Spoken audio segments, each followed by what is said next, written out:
Morning. Couple of messages and stuff that I've been getting asking me, Philly, what's chemo like? I'm about to go on chemo. Right. So let's talk about it. The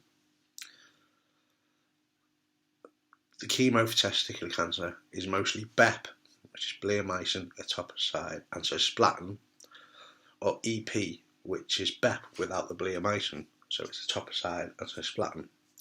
Or you can have a single dose of Carboplatin, which is relatively new, and that's usually for stage 1 seminoma. So if you have stage 1 seminoma, they say we're going to give you one blast of Carboplatin. It's usually a preventative measure, and it's pretty new. So all the research is saying whether it works or not, you can't really trust it at the minute, but it looks like it's working. Okay. We're not going to talk about surveillance. We're talking about chemo. Now, like me, when I first had it, all those years ago, I didn't know what chemo was, rather did it. I thought people who had cancer and they went on treatment were blasted by radio beams, and I thought that's what chemo was, under another word. So I thought I was expecting to go into a machine and be blasted with radiation, blah, blah, blah, whatever. So it's quite crazy that we don't know how they do it. Well, they actually do with testicular cancer chemo is via a drip on a machine into your arm or wherever they find a good vein. So with a single dose of Carboplatin, it'll be plugged into your arm or your arm there, wherever they find, and you're in there for a day. And I've never had that, but I know plenty of lads who have, and some say for the next 2 weeks they start to feel very fluish, like they've got a bit of a hangover, but within 2 weeks they feel fine again. But maybe ask in our forum how they got on and if there's any side effects. I'm not sure, I've never had it, but it's good stuff, and it's relatively new. So let's see in the future whether it does what it is intended to do, because seminoma is slow. It can be years and years later that it shows up again. But it's all looking good. Most of the lads I know have had Carboplatin, one dose, all doing fine years later, which is a good sign. But that's your single dose for seminoma. Anything else, stage 2 or stage 1 of seminoma or non-seminoma, seminoma stage 2 and non-seminoma stage 1 that's showing signs of it starts to spread, will go on BEP, Bleomycin, Etoposide, Cisplatin. Now, what's that like? Oh, hang on, yeah, BEP or EP. Now, BEP is Bleomycin, Etoposide, Cisplatin, and EP. Have I said this already? EP is Etoposide and Cisplatin. And they take the Bleomycin away, but give you more another round. So it's 4 EP or 3 BEP, if that makes sense. Chemo. People say, Philly, just in the pub or whatever, what's chemo like? I can't describe it. I know it's bullshit. It's horrible. It's absolutely horrific. I'm not going to say, oh, it's nice, oh, it was nothing, oh, I pissed it. I didn't, it was horrible. And most of the lads who've had advanced chemo and all the chemo know that you can't say, oh, I pissed it, it was easy, it was nothing. It's not. It's horrible. So, but you can make it bearable, and when you come out the other end, which you will, in a year's time, well, you can laugh about it then, sort of, I hope. But firstly, it's on a drip, right? So before you go in for your chemo, what they're going to do is give you a kidney test to make sure your kidneys are up to scratch, and in general check-up to make sure your heart and all that. Well, they should do. Some don't. They just plug you in. Some doctors go, well, you've got to have it, so a lot of lads go in for the first, because let's with BEP, it's usually you go into hospital for 3 to 4 days, and you're permanently plugged into this chemo. And same with EP and BEP, right? We're talking about BEP and EP from now on, right? So you're plugged in, and you basically sit in your bed or walk around with your pole, right? For the first 3 to 4 days. And you feel alright. You feel a bit tired, and you start to feel a bit nauseous because it's a foreign liquid coming in. But overall, it's not too bad the first week. I mean, you go out, you finish, and someone comes to pick you up, or you go home, and your hair's still there, and you think, was that it? God, not too bad. Yeah, everyone thinks that the first week. And then they get home, and within a couple of days, you start to feel crap. Just extremely tired and sort of nauseous and just, a bit, I don't feel very well. You can't describe it. And if you have BEP, you go back in for a booster a week later, which is a day case where they give you a boost of chemo for a couple of hours and then send you home again. So that's one cycle.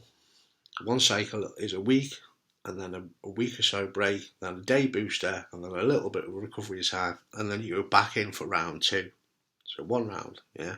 So if they say you're on 3 rounds, you've got to do that 3 times, obviously. And with EP, if you're on 4, you've got to do it 4 times. But with EP, you don't have the booster, right? You just have the hospital stays. So, second round for me, right, I went into the hospital, and because I thought the first one wasn't too bad, the second round, they plugged me in.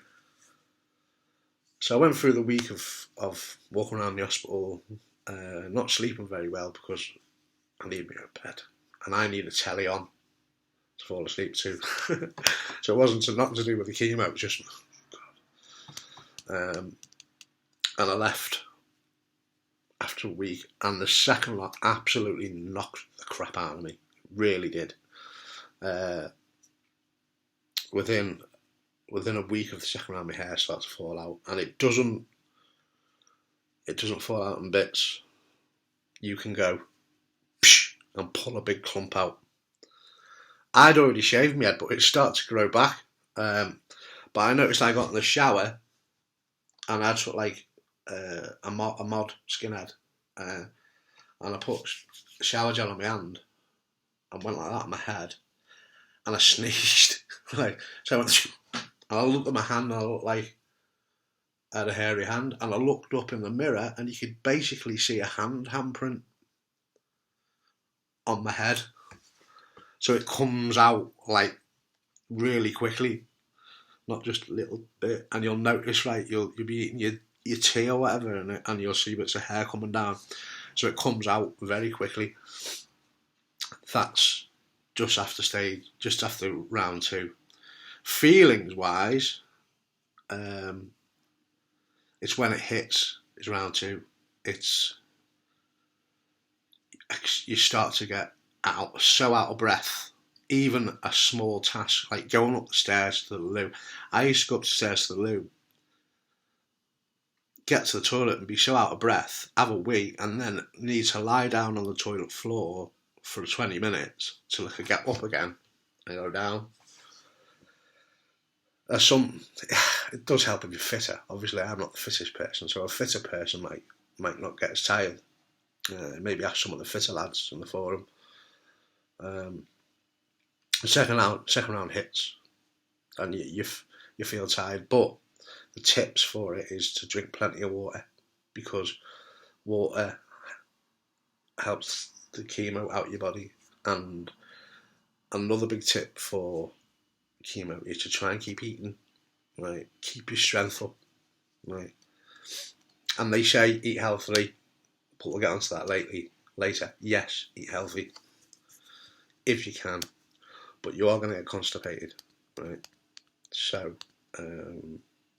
remember to maybe ask the doctor for something like a laxative. But you go back in again for that booster, and then you're out again. So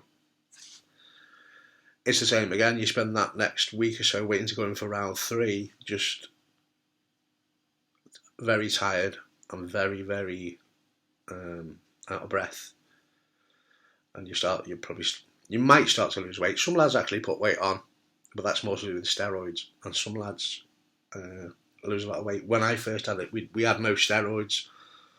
We had anti-sickness tablets, but we didn't have the injection that they give you now in the stomach, which helps to get the blood and red and white cells growing quicker, which is common now, which I believe helps with the recovery. Yeah, it's hard. 3rd round is the hardest out of all of them, I think, because, well, maybe not, because you're feeling so terrible anyway that the 3rd round you just extends that. Yeah, so maybe the round 2 is the worst you get, and round 3 just prolongs it. I mean, I didn't personally feel any worse after round 3. I started to feel a little bit better after round 2, but then they plug you in again and knock you back down to low. But it's important to drink water and eat and rest up.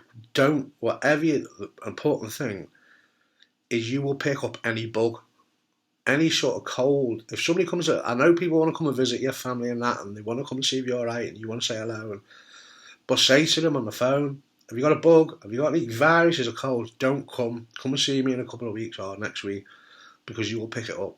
Right? Your immune system is at rock bottom. So, lovely Ryan came to see me in hospital with tonsillitis and forgot to tell me he had tonsillitis. So 2 days after I finished my chemo, I went home and I got tonsillitis. I went, Christ, where's this come from? And I said to Ryan, Christ, I've got tonsillitis. He goes, yeah, I had that when I come to see you the other week. Dickhead. Anyway, right. Yeah, so after you finish round 3, rest up, let your body recover.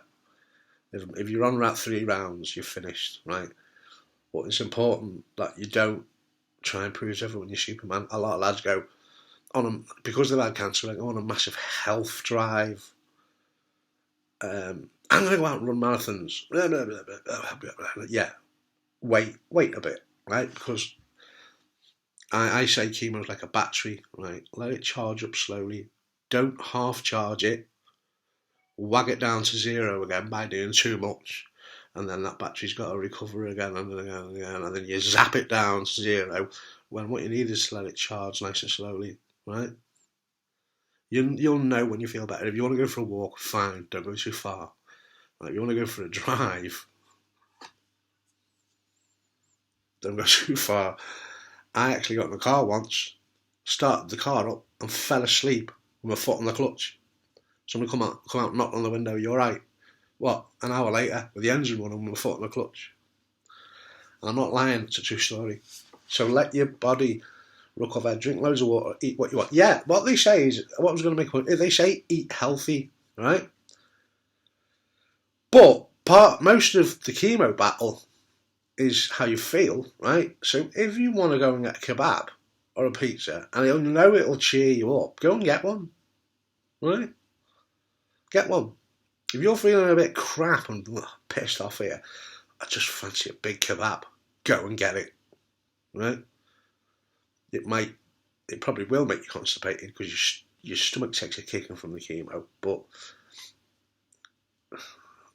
nothing wrong with bits. You're sitting on the toilet straightening, we've all done it, but just for that hour eating that kebab or whatever, it makes you feel better, puts a big smile on your face. Oh, that's lovely, have it. But it does help to eat healthfully, fruit, veg, right? One thing I did notice, you get very acidy, stomach acidy, so try and avoid like really acidy stuff like orange juice stuff.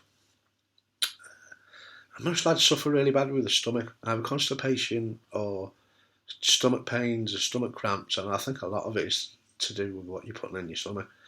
So, salads, fine, but keep drinking that water. But after round 3, it's a good a good, I'd say a good 4 to 6 weeks till you're feeling reasonably okay, where you can maybe consider going out for the day. But it's up to you. If you're a fit person, you probably recover quickly. Some of the fitness freaks on the Checkham Lads forum will handled recovery better because they were fit marathon runners and stuff. If you're a little fatty like me, it might probably take a bit longer. But it does get easier and it does get better. You will find maybe ringing in your ears. That's caused by the cisplatin. Pins and needles in your fingers and hands. It's called neuropathy. Now that's common if you've had BEP or EP. That's common, and it can last a while, or it might not go away.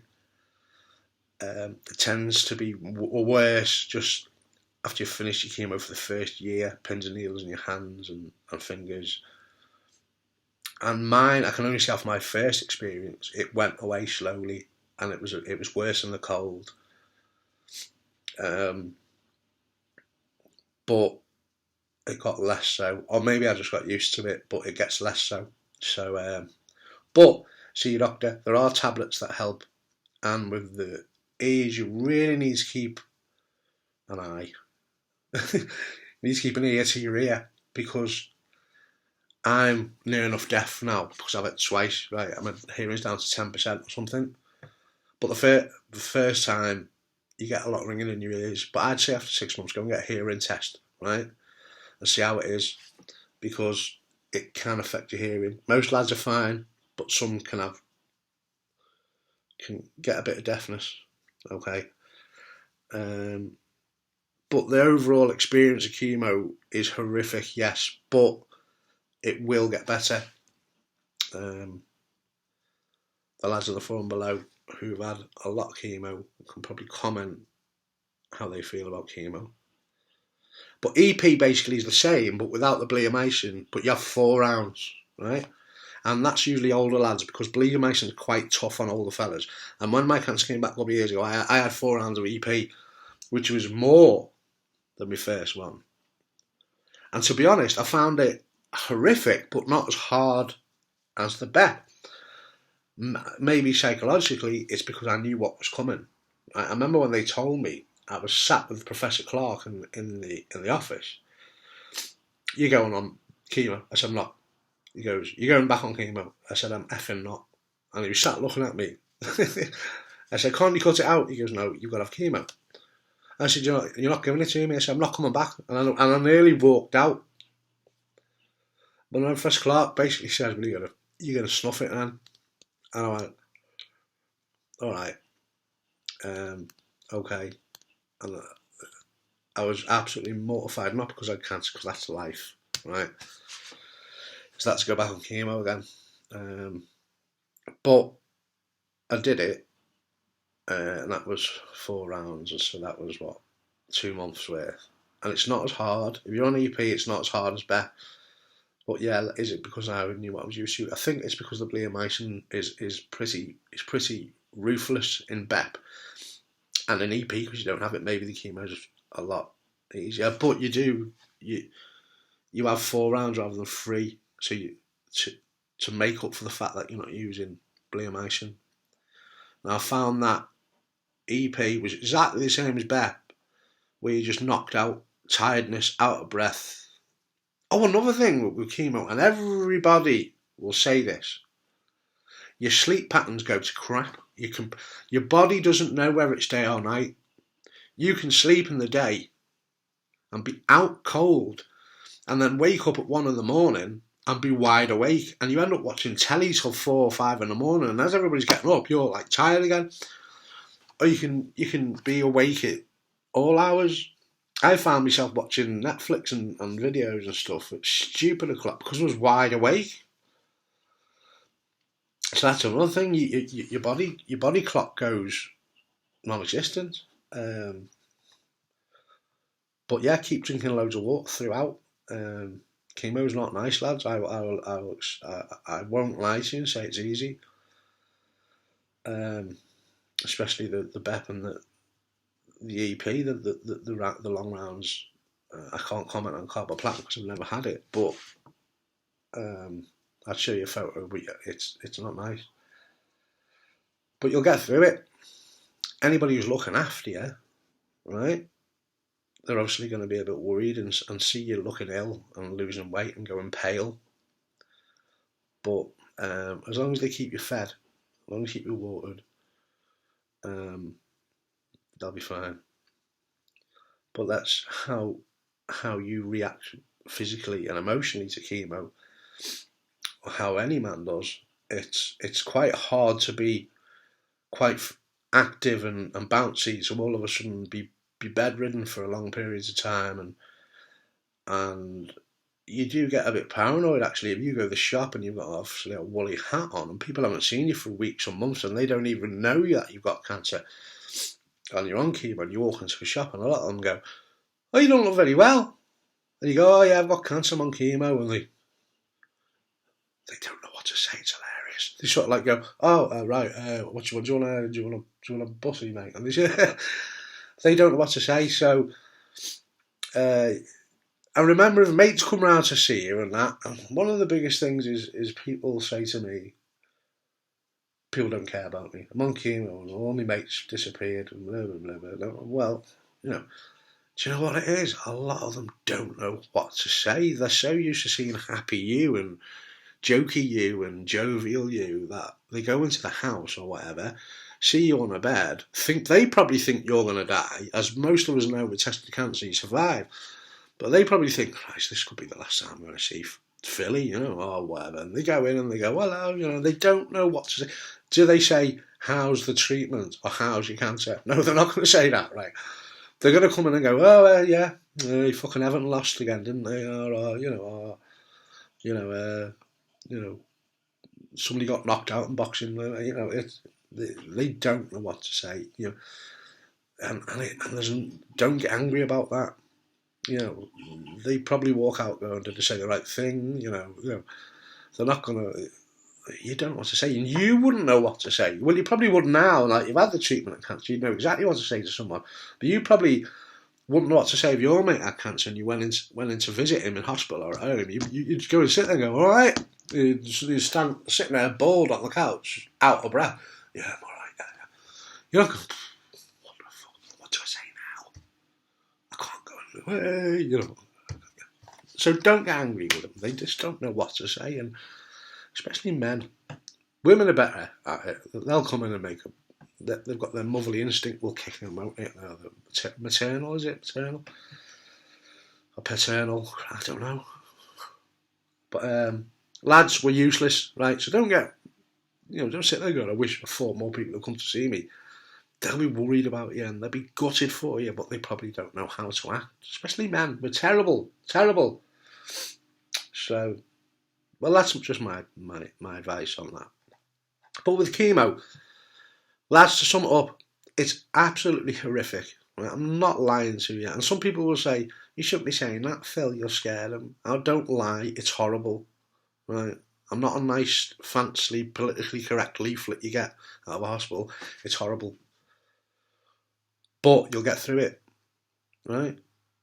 And I've never ever had anybody message me saying, "You were wrong, Phil, it was easy." Right? Some handle it better than others. Again, mostly it's a psychological battle. The psychological battle is just as hard as the physical battle. So if you go in psychologically prepared, this is going to be horrible, then it's not a shock. If I said, "Chemo's easy and it's great and you'll love it," you'll message me saying, "Phil, you are a liar because it was horrible." So I'll tell you the truth, right? Unlike some. But if you're about to start chemo, right? Or you just start chemo, or you just finish chemo, or if you've ever had chemo, I salute you. Because we know, right? And it's a secret society. That's hard.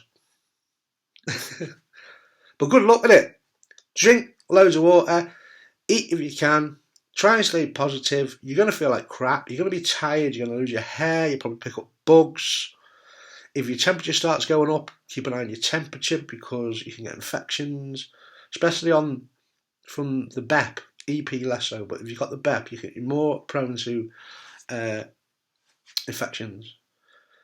Usually within the first round, when your body starts, Christ, what's this? A lot of lads' temperatures go up and they end up back in hospital. Keep an eye on your temperature, and if you start to feel hot, like you've got a really bad flu and you're on chemo, ring the hospital, get back in.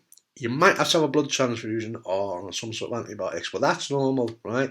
Don't panic. I hear it a lot, especially with BEP, not EP, but BEP. The first you start to get some bugs or temperature changes and stuff. Anyway, I'm prattling on, right? You need any advice, come into the forum where all those lads are, or private message me. If you're in Clatterbridge or the local area, give me a shout. I could come over, say hello. But yeah, you'll get through it. It's tough, but you'll get through it. Have the kebab. Oh, you should be careful. Have the kebab, right? You're going to get constipated whether you're on salad or kebabs. If it puts a smile on your face and it cheers you up, have it. Right? Alcohol? No. Right? Some lads do, so I'll go out and have a pint. I'm a bit against alcohol when you're on chemo. Keep off it. Yeah. You've got enough problems on your plate. I used to say, yeah, have a pint. And then a few lads who started to rely on it a bit too much, and it didn't help things overall. Some people ask me at cannabinoid oil. I don't know. I've never had it to help with the chemo. I don't know. I've never had it. I'm not saying it doesn't. I'm not going to say don't take it. I don't know. Another thing is, a lot of lads contact me who say, will cannabinoid oil get rid of my cancer? Can I just say, I don't know, but I've known a few lads who've had it and it didn't work. Only a few. But I won't dismiss it. Don't read everything you see in the press. If they come out next week and say it cures cancer, and there's proof of that, and the health minister and whoever, let's forget about all this political stuff that they're trying to keep everybody. No, let's just say whoever finds the cure for cancer is going to be very rich. But anyway, yeah, I don't know. If you want to go and try it, fine.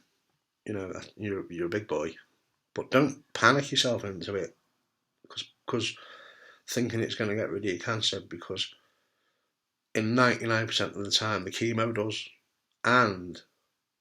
but the chemo that they use is plant-based, apart from cisplatin, which is a metal.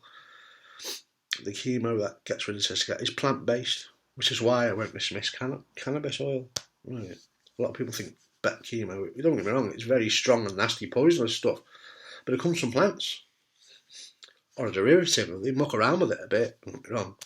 So, you know, when someone's saying, have you tried that cannabis oil, that horrible chemical chemo that they're giving you? Well, that chemo comes from plants and metals. But you make your own, you do your own research on that. But anyway, rattling again.